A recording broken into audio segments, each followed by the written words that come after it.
Fala galera, seja muito bem-vindo a mais um vídeo aqui desse canal maravilhoso. E hoje eu quero falar sobre um tema muito interessante. A maioria dos caras que travam, eles não são fracos. Eles só estão às vezes perdidos no barulho. E é sobre isso que eu vou falar aqui nesse vídeo com você. Então já faz o seguinte, se inscreve aí no canal, deixa o seu like, porque isso faz muito sentido pra mim, até pra eu analisar as métricas desse canal maravilhoso. E também pra eu entender o que você precisa saber mais para que eu grave mais conteúdos. Que nem eu falei pra você, né? Falei pra você não, né? Tá na descrição aqui desse canal. Eu já li mais de 200 livros, parei de contar e hoje em dia eu ouço muitos audiobooks. Então existe muito conhecimento aqui dentro dessa cachola e eu parei de consumir para virar um produtor. Eu parei de ser um consumidor para virar um produtor de vídeo, de canal. E aqui você tá para aprender alguma coisa. E eu quero deixar um ensinamento muito massa para você aqui, porque o que acontece? Hoje em dia a gente vive, e eu digo isso muito à cabeça do homem, tá? A gente hoje em dia vive muito pensando no que pode acontecer ou pensando em como evitar certos problemas. E nessas pessoas vivem com síndrome do pensamento acelerado. Se eu não me engano, quem fala isso é Augusto Cury no livro dele que se chama Prisioneiros da Mente. Eu acho que é esse livro, é um livro de capa verde. O nome do livro é Augusto Cury, Prisioneiros da Mente. Se você tem interesse sobre esses assuntos, sobre esses temas que a gente discute aqui nesse canal, dá uma pesquisada lá depois que você vai achar. E lá, ele fala que as pessoas são prisioneiras da sua própria mente, por quê? Porque a maioria delas hoje em dia acreditam que estão sendo produtivas por viver com a síndrome do pensamento acelerado. Como que é essa síndrome do pensamento acelerado, Ranulfo? A pessoa sempre pensa no que pode acontecer e nunca de fato vive presente. Já chegou a conversar com aquelas pessoas que quando você senta para conversar com elas, e elas estão a todo momento achando que estão conectadas com a conversa, mas na verdade estão conectadas em outra coisa? É tipo assim, ó, eu tô aqui conversando com você, mas ao mesmo tempo eu tô pegando o celular. Então eu tô aqui mexendo no celular. Sim, tô prestando atenção. A mulherada que é casada vai entender muito o tema desse vídeo, né, sobre isso que eu tô acabando de falar aqui pra você, por quê? Algumas delas passam por isso e elas não se sentem ouvidas, porque o homem, ele absorve muito mais quando ele está fazendo alguma coisa e conversando com outro homem. Por exemplo, se eu estou arrumando uma tomada de casa e tem outro homem que está me ajudando, às vezes pegando uma ferramenta ou fazendo alguma outra coisa, para a gente conversar, se aconselhar, dar sugestão ou pensamento diferente, é muito mais fácil a gente conversar e absorver aquilo que a gente está conversando, fazendo alguma coisa, do que de fato olhando um no olho do outro. O homem dificilmente olha olhando no olho de outro homem, até porque é meio estranho, né? Soa meio, não sei, sabe? Tem alguma coisa do olhar por trás do olho de forma intensamente que nem as mulheres olham. E a maioria das mulheres se conectam conversando no olho de outras mulheres. Por quê? As mulheres conversam, se conectam desse jeito, já os homens conversam, se conectam desse jeito. Como? Fazendo alguma coisa. O homem, para ele conversar com outro homem, se conectar e conversar de fato, abrir até mesmo o coração, ele tem que estar fazendo alguma coisa. Por isso que homem de verdade, eu falo que ele tem o costume de mexer no carro conversando com outro homem. Por quê? É nesses momentos que a gente às vezes abre o coração, aconselha, fala alguma coisa que é útil para outra pessoa, tá mexendo no carro, quando o cara tem ferramenta. O homem que é de verdade, ele tem ferramenta. Na minha visão, o homem tem que ter ferramenta, tem que ter pelo menos uma caixa de ferramenta ali que o cara fala, não, deixa que eu resolvo. Ontem mesmo aconteceu uma situação muito engraçada em que a esposa, a avó dela estava precisando ver o que estava acontecendo com a luz do banheiro dela que não estava acendendo. E aí eu cheguei cedo em casa. E aí minha esposa falou, amor, dá uma olhadinha lá na tomada da casa da minha avó, porque a luz não está acendendo. E já tinha ido 2 homens lá. Então eu gosto muito de ser o homem que resolve. Isso é do Ranulfo, da natureza do Ranulfo. E aí eu falei o seguinte, tá, eu vou lá dar uma olhada. Peguei minha caixinha de ferramenta, subi até lá, testei a luz, não era a luz. Fui lá no disjuntor geral, desliguei o disjuntor, liguei de novo, coloquei uma outra lâmpada que eu tinha de teste, coloquei lá, não funcionou. Liguei o disjuntor, liguei a tomada, não está funcionando. Eu falei, às vezes pode ser a fiação, ou às vezes pode ser o interruptor. Não tem outra situação que não esteja chegando energia nessa luz. Testei a fiação, estava funcionando a fiação. Eu falei, pronto, é só o interruptor. Coloquei a lâmpada de teste que eu tinha, fui lá no interruptor, troquei o tic-tac. O tic-tac é aquele... é o que acende e apaga, né? Fui lá, troquei o tic-tac, voltou a funcionar. Eu falei, ó, aconteceu. E eu pensei comigo, né? Pô, vieram 2 homens aqui.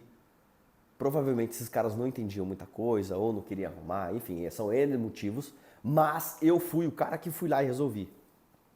A gente começou falando que às vezes a maioria dos caras que travam, eles não são fracos, eles só estão perdidos no barulho, é que a masculinidade talvez ela esteja em crise.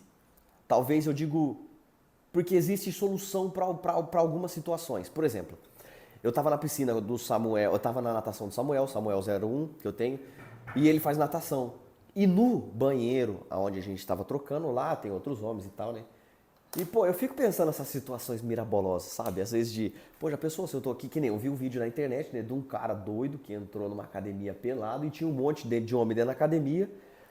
O homem pelado subiu em cima da bancada, do balcão lá da recepção, começou a chacoalhar os órgãos genital dele lá e tal, e aí eu vendo esse vídeo, eu vi a maioria dos homens saindo correndo junto com as mulheres. Eu falei, cara, junta 2, 3 homens, puxa esse cara daí, joga ele no chão, prende ele e segura e... Na minha cabeça, sabe, é muito fácil de resolver essas coisas. Porque, tipo assim, o homem que ele não é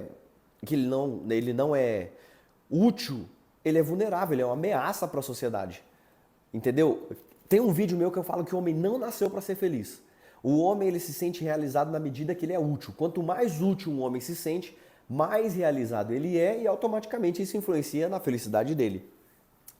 E aí na piscina, lá na natação do meu filho, né, a gente na hora do banho lá, trocando os filhos, as crianças e tal, né, eu cheguei, falei pra um cara, né, pô, já pensou se entra um cara pelado aqui, cara, do nada, assim, pô, questão de mulherada aqui ensinando natação, as criançadas, e aí tinha um homem do meu lado, pô, aí eu fiquei puto com isso. O cara do meu lado falou assim, ah, se um cara pelado entra aqui, igual desse vídeo aí que você falou, né, eu falo pra ele, ô, sai daqui, cara, ô, não faz isso aqui não. Na hora eu pensei, cara... Meu Deus, para onde estamos caminhando como homem? Sabe, na minha cabeça eu pensei, eu falei, cara, não, a gente tem que derrubar esse cara no chão, tem que prender ele, porque pensa, é a sua filha, é a sua esposa que está aqui dentro, são pessoas que são vulneráveis, são pessoas idosas. E aí você vai falar pro cara, pô, cara, sai daqui, pô, cara, não faz isso? Não, negativo de forma nenhuma. A mente do homem é muito barulhenta e se o homem não tem o poder da sua própria mente, ele é uma pessoa vulnerável. E pelo fato de ser vulnerável, ele é uma pessoa que ele realmente está colocando em risco as pessoas que dependem dele e as pessoas que estão à sua volta. E talvez essa situação que eu acabei de te falar aqui agora, interprete aquilo que você tem como masculinidade. Às vezes você não teve uma figura masculina, você não teve alguém para realmente te ensinar como ser homem. E é por isso que você está aqui nesse canal. Então, o que acontece? O barulho da mente do homem, se você não controlar, ela vai te dominar. Tudo aquilo que você não controla te domina. Tudo aquilo que você é escravo, tudo aquilo que você não consegue dominar, você é escravo daquilo. Se você não consegue controlar, às vezes, uma impulsão de pegar o celular, uma impulsão sexual, uma impulsão por, sei lá, uma compulsão por qualquer outra coisa, você é dominado por aquilo. E você foi feito para governar sobre todas as coisas. Se a sua mente está muito barulhenta, muito acelerada, talvez seja a hora de você começar a desacelerar. É um convite que eu faço para você aqui. Sei lá, vá acampar. Vá fazer exercícios que exijam atenção 100%. Por exemplo, eu nunca vi ninguém levantando 70 quilos, 80 quilos na barra aqui no peito, pensando, meu Deus, o meu boleto vai vencer amanhã. De jeito nenhum. Se você não concentrar para levantar aquilo cai no seu peito, no seu pescoço e você morre esgoelado. Claro que não é bem assim, né? Mas pode acontecer. Entendeu? Então, o convite que eu faço para você é desacelere a sua mente. Talvez você só precise calar o mundo por uns dias para ouvir o que Deus tem tentado te falar. De alguma forma você precisa desacelerar. O homem não foi feito para ser acelerado. O homem é acelerado, ele é descontrolado. Ele não tem controle sobre nada, nem sobre as suas emoções. É um cara emergente, é um cara que vive sempre de última hora. É um cara que vive na correria. O homem não foi feito para isso. O homem ele foi feito para pensar, para proteger. Você tem cérebro, homem. Existe 80 bilhões de neurônios na sua cabeça, não é à toa. Ele foi feito para você pensar. Então, quando eu comecei esse vídeo falando, a maioria dos caras que travam, eles não são fracos, só estão perdidos no barulho, minimize os barulhos da sua mente. Comece por aí, vá praticar um exercício físico, vá fazer alguma academia, vá fazer alguma atividade que exerça sua atenção, aprenda a desenvolver o mindfulness, que é o fluir na sua mente, deixar a sua mente fluir, ser uma pessoa criativa. Então esse é o meu convite para você. Se você chegou aqui até o final, Coloca aí pra gente, até pra gente criar uma comunidade aqui, a Turma do Fundão. Escreve aí nos comentários. Eu sou da Turma do Fundão, para eu saber que você chegou aqui até o final. Se você não é inscrito, se inscreve no canal, deixa o seu like, que isso aí vai ser muito interessante até pra gente analisar as métricas desse canal maravilhoso. Tá bom? Forte abraço, é só começo e é nóis!